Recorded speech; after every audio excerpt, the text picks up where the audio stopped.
రూపాయలు ఖర్చు పెడితే కానీ ఇంటర్మీడియట్ విద్య చదవలేని పరిస్థితి. సాక్షాత్తు హైదరాబాదు నడిబొడ్డులో యూకేజీ చదవాలంటే 11 లక్షల రూపాయలు డొనేషన్ కట్టే స్థితికి మన కార్పొరేట్ స్కూల్స్ కానీ కాలేజీలు వెళ్ళాయంటే కారణం ఎవరు?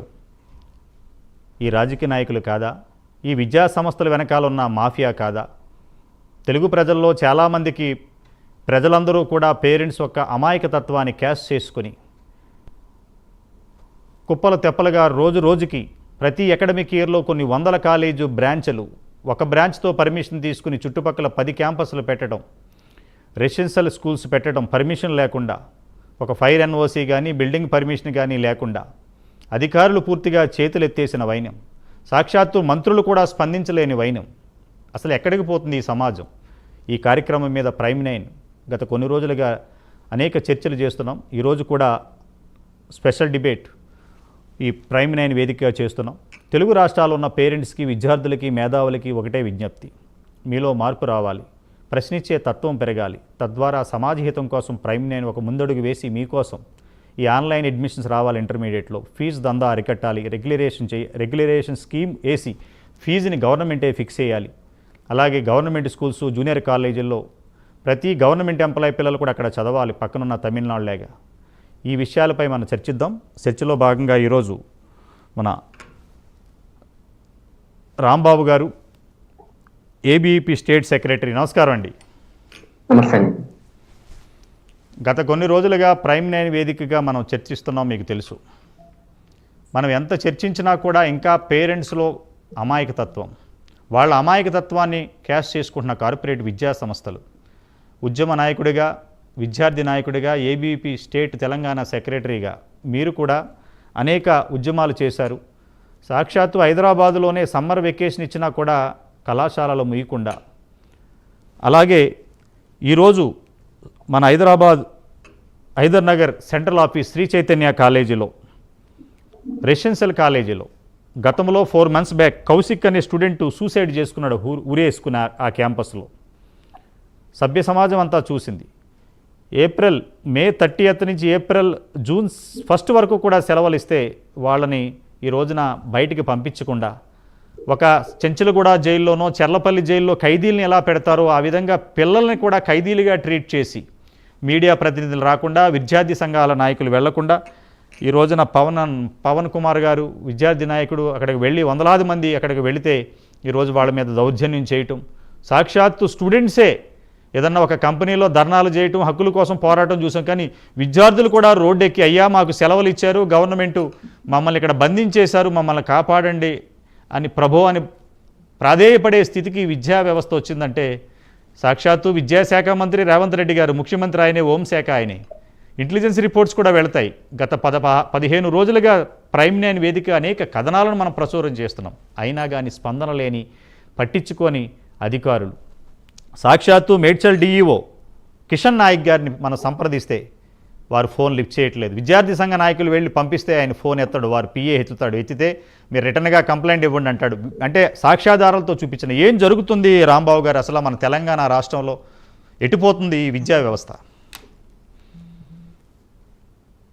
ముందుగా మీకు నమస్కారం అండి. మహేష్ అన్న కూడా నమస్కారం.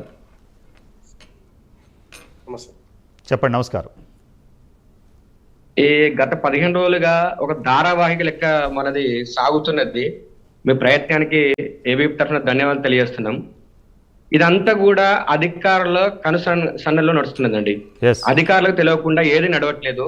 మనం చూస్తున్నాం, ఈ ఫీజులు చూసుకుంటే ఇంజనీరింగ్ ఫీజు లేకపోతే తలదండేలా ఉన్నాయి ఫీజులన్నీ కూడా. అలాంటి ఫీజులు ఉన్నప్పుడు కూడా తల్లిదండ్రులను ఈ మార్కెట్ మాఫియాతోని, ఈ ప్రచార మాధ్యమాలతోని గోరెత్తించి వాళ్ళు ఒక మాయలో పడేసి ఐఐటి, జేఈ, నీట్ ఈ చదవకపోతే పనికిరారు, మా పిల్లలే వేస్ట్ అనే విధంగా చేసే విధంగా ఇలా ప్రచారం కల్పించి వాళ్ళని ఈ రొంపిలోకి తిప్పే విధంగా చేస్తున్నారు.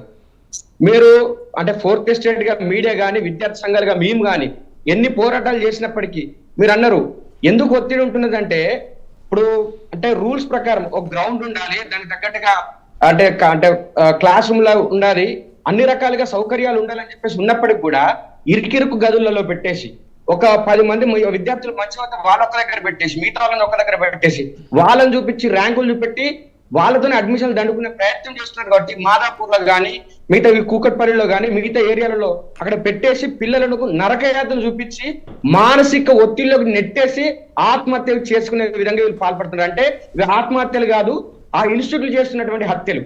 కాబట్టి విద్యాశాఖ మంత్రిగా హోంశాఖ మంత్రి రేవంత్ రెడ్డి గారు కూడా ఈ తెలివి అనుకున్న పొరపాటు. ఎందుకంటే వాళ్ళ మేనిఫెస్టోలలో కూడా వీళ్ళు ఈ విధంగా కార్పొరేట్ మాఫియా చేతిలో ఇంటర్మీడియట్ విద్య స్కూళ్ళ విద్య ఉన్నది, వీళ్ళ మీద ఉక్కుపాదం మోపుతాము, తర్వాత విద్యా హక్కు చట్టాన్ని సక్రమమైన పద్ధతిలో మేము అమలు పరుస్తామని చెప్పేసి కదా వీళ్ళందరూ వచ్చింది. వాళ్ళకి తెలియకుండా జరుగుతాయండి. చీమ చిటుకు అంటే ఇంటెలిజెన్స్ తెలుస్తాయి కదా. ఎందుకంటే ఈ కార్పొరేట్ యాజమాన్యానికి సంబంధించిన వాళ్ళే రాజకీయ నాయకుల చెలపని అవుతున్నారు. 100 కోట్ల రూపాయలు వాళ్ళ ఒక పార్టీకి ఫండ్ గా ఇస్తున్నారు. ఎందుకంటే మన దగ్గర నుంచి 100 రూపాయలు తీసుకుంటే ఒక 30-40 రూపాయలు ఇండైరెక్ట్ రాజకీయ పార్టీలకు వస్తున్నాయి. అధికారం ఉన్న పార్టీకి ఎక్కువ పోతున్నాయి కాబట్టి వాళ్ళు నోరు మూసుకుంటున్నారు. ఇప్పుడు ఆంధ్రలో చూసుకుంటే నారాయణ గారు వాళ్ళ ప్రభుత్వంలో భాగస్వామ్యం వెళ్ళారా కూటమి ప్రభుత్వంలో? ఇక్కడ ఉన్న వాళ్ళు మొన్న పోటీ చేసిండు ఒక ఆయన కరీంనగర్ నుండి, ఆయనకు కార్పొరేట్ విద్యా సంస్థలు లేవా? ఇప్పుడున్నటువంటి శ్రీ చైతన్య గారు నారాయణ గారిని వీళ్ళకి ఇస్తారా? ఇస్తున్నారు. కాబట్టి ఆత్మహత్యలు చేసుకున్నప్పటికీ కూడా బయటికి తెలియకుండా పోలీసులను మేనేజ్ చేసి వ్యవస్థను మేనేజ్ చేసి అక్కడ వాళ్ళందరినీ ఇంటికి తీసుకొని పోయిన తర్వాత పేరెంట్స్ ను కూడా మేనేజ్ చేసి అది బయటకు రాకుండా చేస్తున్నారు. ఈ వ్యవస్థ మీద ఉక్కు మోపాల్సింది ప్రభుత్వమే, వ్యవస్థలే మోపాలి. ఖచ్చితంగా మనం మొన్న డిస్కస్ చేసుకున్నట్టుగా అధికారులు దేశశుద్ధి చేసుకునేంత వరకు తీసుకురావద్దని చెప్పేసి వాళ్ళని హెచ్చరిస్తున్నాం. ఒకవేళ కనుక ఇదే పరిస్థితి కొనసాగితే విద్యార్థి సంఘాలుగా పేరెంట్స్ సంఘాలుగా మీడియాను తీసుకుని వెళ్ళి వాళ్ళకు దేశశుద్ధి చేసే వరకు తీసుకొని రావద్దని చెప్పేసి ఈ సందర్భంగా హెచ్చరిస్తున్నాం. అధికారులు మారాలి, ప్రభుత్వం వాళ్ళ మీద చర్యలు తీసుకోవాలని చెప్పేసి ఏబీ తరఫున డిమాండ్ చేస్తాం. పీసీఆర్ గారు ఈరోజు